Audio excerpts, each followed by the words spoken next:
Você já viu aqueles vídeos cheios de transições que deixam o vídeo mais dinâmico, com uma velocidade um pouco mais acelerada e tornam ele mais chamativo e que prende mais a sua atenção? Pois bem, nesse vídeo aqui eu vou te mostrar como fazer algumas transições muito interessantes para os seus vídeos. Inclusive, essas transições vão ter em qualquer programa de edição que você utilizar. Fica até o final do vídeo que eu tenho uma dica extra de um plugin que você pode usar para poder te entregar algumas coisinhas a mais, beleza? E aí pessoal, eu sou Leonardo Mota, sou seu professor e como eu já disse, a gente vai começar nesse vídeo aqui a falar um pouquinho sobre transições. Para ser mais específico, eu vou mostrar 3 transições para vocês que vocês podem estar utilizando no vídeo de vocês para poder tornar ele mais dinâmico. Essas transições elas podem ser usadas em qualquer tipo de vídeo, seja ele de conteúdo, seja um vídeo de comercial ou então algum vídeo institucional. Essas transições elas podem ser mais elegantes dependendo do seu uso, mas também podem ser utilizadas em vídeos mais acelerados para poder prender mais a atenção ali e conseguir ter ali mais conteúdo e mais cenas no vídeo, tranquilo? Então vamos aqui para o nosso computador que eu vou mostrar para vocês na prática essas 3 transições. Pois bem pessoal, a gente está aqui agora no nosso Premiere, que é o programa que eu utilizo para poder estar editando, e vou mostrar para vocês na prática aqui essas 3 transições. Lembrando que muito provavelmente o seu programa de edição também vai ter essas 3 transições. Então eu vou mostrar aqui a primeira transição, que é a nossa transição de swish, que swish é uma onomatopeia, né, para aquele barulhinho quando o vento passa, né?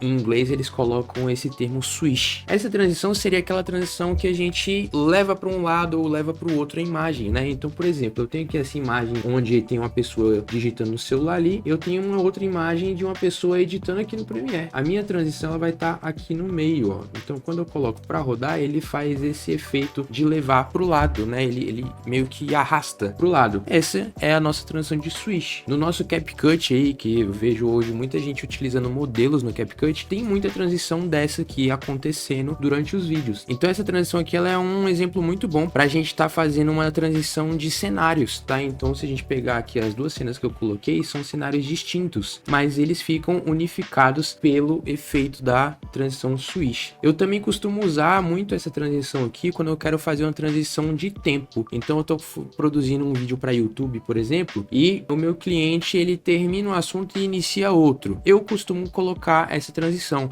ou então quando eu coloco um B-roll na tela, eu também costumo colocar essa transição, que ela dá ali um movimento para essa mudança de cena. A nossa segunda transição que eu quero mostrar aqui para vocês é a transição light ou flashlight, light leak, né? Que seria uma transição onde a gente visualiza ali uma luz, né? Ele clareia a nossa imagem e retorna para uma segunda cena. Então eu vou mostrar visualmente aqui, né? A gente tem novamente a cena da nossa pessoa aqui mexendo no Premiere e a gente tem aqui logo em seguida uma menininha no VR, aquele óculos de realidade aumentada. Então se a gente colocar para rodar aqui, ó, é esse efeitozinho onde parece que passa uma luz, né, como se estivesse apontando uma lanterna ou então o sol batesse na lente, né? Então esse é o nosso efeito light. Normalmente eu costumo utilizar esse efeito aqui quando eu quero retornar de um B-roll. Então eu coloquei o nosso efeito de swish ali para poder inserir um B-roll e eu costumo colocar esse efeito light aqui para poder voltar para a imagem da nossa trilha principal. Meio que tem uma lentidãozinha, ele acontece de uma transição mais suave, ao contrário do nosso swish, que é uma coisa um pouquinho mais brusca. Por isso que eu gosto de colocar ele no retorno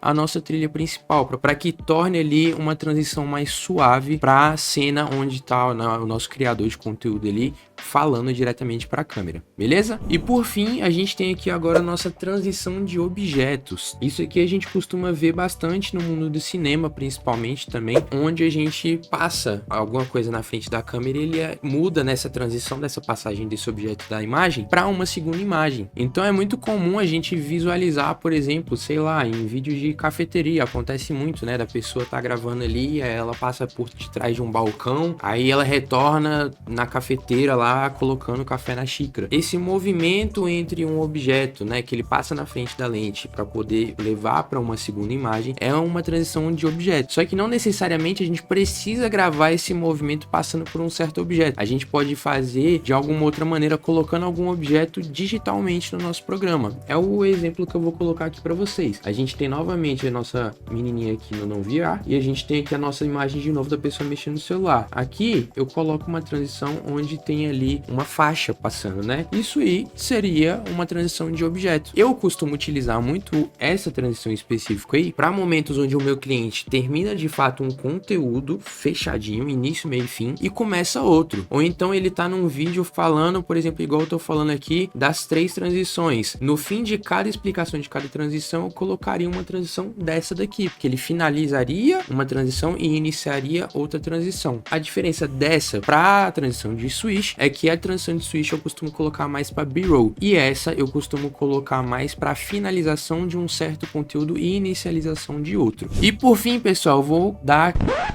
lá ele, danado. E por fim, eu vou entregar aqui para vocês uma dica maravilhosa que vocês vão poder utilizar aí, que vai adiantar muito o serviço de vocês. Então vamos voltar aqui para a tela do computador que eu vou mostrar na prática essa ferramenta funcionando e aonde você pode estar encontrando ela. Mas antes de mostrar, não esquece aqui, ó, de se inscrever no canal, beleza? Curte esse vídeo, compartilha aí com seus amigos. Vai me ajudar muito a continuar produzindo conteúdo aqui pro canal. Então não deixe de se inscrever. Só descer um pouquinho a janela aqui. Se estiver assistindo pela televisão, que é mais difícil de se inscrever, pô, pega o celular aí e se inscreve lá pelo celular rapidão, que não vai cair sua mão. Então, vamos lá pro computador. A ferramenta que eu quero mostrar para vocês é o Premiere Composer. Vocês estão vendo esse Premiere Composer funcionando durante o vídeo todinho. Ele inclusive tá aberto aqui pra gente, ó. Tá vendo essa telinha aqui, ó? É o nosso Premiere Composer. Ele é um plugin que eu instalei no meu Premiere, onde ele tem diversas inserções, seja de transições, igual as que vocês viram, essas que eu mostrei no vídeo aqui, são transições que tem nesse plugin, tá? São transições um pouco diferentes das transições nativas do próprio Premiere, que tem a mesma lógica, só que elas têm uma produção um pouco diferente, elas são melhores, né? Elas têm um visual mais bonito e mais agradável. Se vocês repararem aqui, ó, a gente tem, por exemplo, efeitos de texto, a gente tem efeitos de transição, igual eu mostrei para vocês, a gente tem alguns efeitos de algumas inserções de mídias sociais, tá vendo? Ó, Instagram, do Facebook, a gente tem alguns elementos visuais como setas, círculos, beleza? E a gente também tem alguns efeitos de áudio, tranquilo? Então, por exemplo, se a gente quer colocar um efeito dramático, a gente tem um aqui, efeito dramático, a gente tem um boom, né? A gente tem alguns cliques de mouse. Então aqui a gente tem vários efeitos de áudio. Isso aqui é completamente gratuito, tá, gente? A gente tem a opção de estar pagando para poder ter ainda mais recursos aqui no Premiere Composer, só que a gente já tem vários recursos gratuitos. Professor, aonde que eu encontro esse Premiere Composer? Vocês vão procurar aí no computador de vocês por Mr. Horse. Então eu vou entrar no Google aqui e vou digitar Mr, né? MR Horse, de cavalo mesmo. Ele vai aparecer o primeiro, ó, tá? Então vocês vão entrar aqui nesse Mr. Horse. Vocês vão vir aqui, ó, em Products e vir em Products for Premiere Pro. Ele tem pro After Effects também. Ele tem aqui logo na cara aqui, ó, Learn More and Download, tá? Eu vou clicar aqui e ele vai ter aqui, ó, Download for Mac, que eu tô usando um Mac aqui no momento, mas ele também vai aparecer aqui, ó, Download for Windows. Então vocês vão baixar e vão instalar esse Mr. Horse com o nosso Premiere fechado. Depois que vocês instalarem e que vocês abrirem aí o Premiere, vocês podem vir lá em cima na janela e ele vai aparecer aqui, ó, em extensões, tá? Ele tem aqui, ó, Premiere Composer. Então ele vai estar aqui, ó, tá? Ele vem até desencaixado para vocês, ele vem assim, ó, separado. Então a gente pode ir unificar aqui o painel em algum local. Esse daí é o Mr. Horse que a gente utiliza aqui para poder colocar as transições. Então eu posso vir aqui no Start Pack, vir aqui nas Transitions. Eu vou até apagar esse daqui para ilustrar para vocês, ó. Colocaria minha agulha no meio dos dois takes, né? Onde acaba um e começa o outro e colocaria ali. Então, por exemplo, o switch que eu mostrei para vocês, é esse pan aqui, ó. A gente pode estar colocando ele. Ou então a gente pode estar colocando um outro, como, sei lá, o Zoom Out. Também é um efeito de switch, tá? Um efeito de zoom, ó. Um switch. E é isso, pessoal. Mostrei para vocês as 3 transições, mostrei uma ferramenta maravilhosa para poder você estar utilizando nessas transições e acelerar o seu processo de criação. A gente se vê no próximo vídeo, tamo junto e valeu!